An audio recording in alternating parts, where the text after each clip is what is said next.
There guys, Skippy here from Skippy6 Gaming, coming to you with kind of TU31 features tutorial where we kind of go in depth on something that's going to be joining us soon.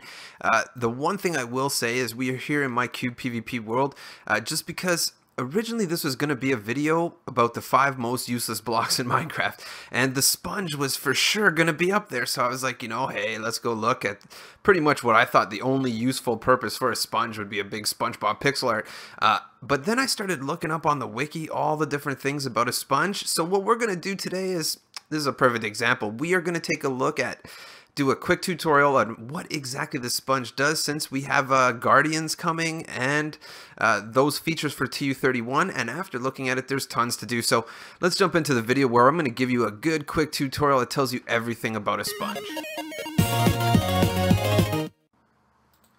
Okay, so let's just jump right into it.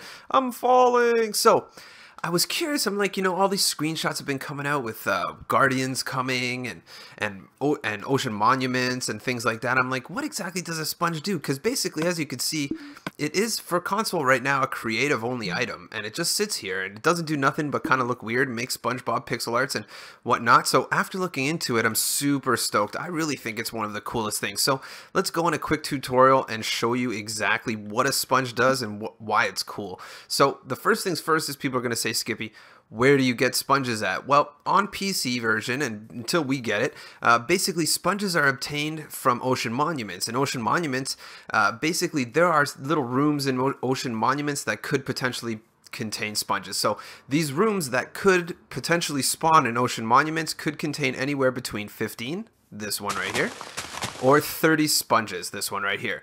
That said, there is a small chance that there could be 2 of these rooms in your ocean monuments when they naturally generate in your world. Very similar to in your strongholds having libraries with bookshelves, the same type of deal could happen within your ocean monuments. So that said, sponges are kind of a fine resource when you break it down to it. If you're lucky, you're going to have about 60 in your world. You could have 61. The one other way that you do get sponges is they are going to be dropped by Elder Guardians when you kill them. Based on the fact that there is no respawning for Elder Guardians, that means they drop 1 sponge. So if you are the luckiest dude, you're going to have 61. If you are super lucky, you could only have 1, technically. Maybe even not that, because maybe you don't have an ocean monument. That said, let's go over here. And the other fun feature about sponges, you know what, let's do this one last. Let's go over here. So sponges, if you don't know, will suck up water. That's exactly what they do. That's exactly what they're made for. And as you can see right here, I've built a structure that kind of shows you how much water, not necessarily, this is the range of a sponge. A sponge will go in 7 in each direction. That said, there are limitations. So basically, these sponges will not bounce water. So in essence, if there was, say, a block right here, and this was water, these ones would be unaffected by the sponge. The sponge does not jump.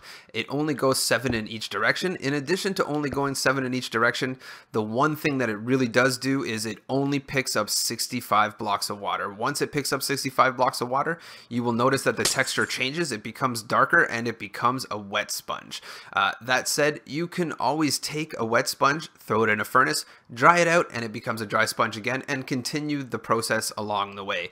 However, this is kind of misleading because it looks like it sucks up so much water, but it actually doesn't. This is just the range of the sponge. The actual amount of water communicated by these ice is 65 blocks right here. So one regular dry sponge is going to absorb this many blocks of water. They can be source blocks, they can be moving water, they can be anything, but as you can see, based on the range, it's going to definitely fill up before it does its range. It does do the absorption based on the closest water blocks to it first, and then it gets full. So as you can see, an area of this size, just because its range shows, doesn't mean that it's going to suck up this much water. It would take a number of sponges to do 65. I'm thinking we're looking at least 20 sponges, if not more, to do this area. Again, you can just dry them out in a furnace and get the dry sponges back and use them. That said, one last fun feature about the sponge that's little known is that if you were using a furnace to empty said sponge and you were to use, say, a bucket of lava, let's get this guy out of here. Let's get this guy out of here.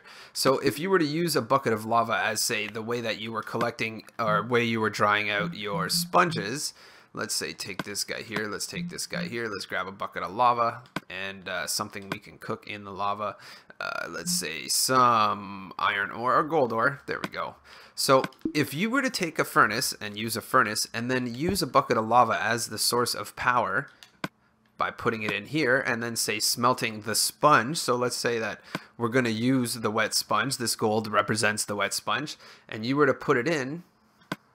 What would happen is as this wet sponge dries out, the water from the wet sponge would definitely evaporate into the bucket, leaving you with a bucket of water as well. So that's a little known feature, but as you can see, using lava buckets might be in your best interest, and you could collect buckets of water at the same time. There you go, guys. I love it. This was going to be the worst blocks in Minecraft video, but now that TU31 has shown a bunch of screenshots showing guardians and monuments and things of that nature, I thought this was a handy tutorial because honestly, until I read the wiki page, I was like, sponges suck, and literally I was making the worst blocks in Minecraft. So keep your head up, get ready, guys. These are super cool items that are going to be coming in TU31. Don't forget, if you like this style of video where I kind of look in depth and do a little bit of a tutorial looking at certain blocks, make sure you smash that like and make sure you share this video on your social media with your friends. For the people on console that don't really have a full knowledge, because I mean, even me, even 1200 Minecraft videos later, I didn't really know what sponges do. But now I do, I'm ready to go, and there you go. Hit the like, subscribe, and I'll catch you on the next one.